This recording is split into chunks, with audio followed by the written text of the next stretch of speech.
स्टेफोन सिंह का काफी जबरदस्त सॉन्ग। दोस्तों आप लोग को बता दें कि ठंडा का सीजन चल रहा है, आप लोग को तो पता है। और आप लोग को बता दें इस सीजन को नजर रखते हुए पावर स्टेफोन सिंह काफी जबरदस्त सॉन्ग हम लोग के बीच में देने वाले हैं। और आप लोग को बता दें बैक टू बैक गाना आ ही रहा है पावर स्टेफोन सिंह का, और काफी ज्यादा गाने का पोस्टर भी देखने को मिल रहा है। और आप लोग को बता दें पावर स्टेफोन सिंह फिर बहुत जबरदस्त गाना लेकर आ चुके हैं।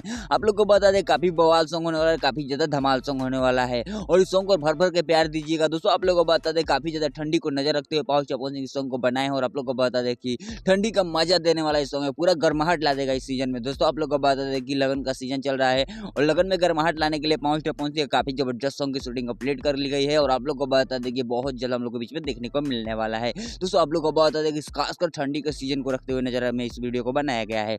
आप लोग तो देखे होंगे शुरू में कि पावर स्टेफोन सिंह कैसे कंबल ओढ़ के उस गाने का शूटिंग कर रहे थे। दोस्तों आप लोग को बता दें कि ठंडी बढ़ते हुए पावर स्टेफोन सिंह काफी जबरदस्त सॉन्ग आ रहा है, और पावर स्टेफोन सिंह से रिलेटेड जो भी अपडेट निकल गई सभी उनको लीजिएगा। तो किसी नए वीडियो में किसी नए टॉपिक के साथ, तब तक के लिए बाय।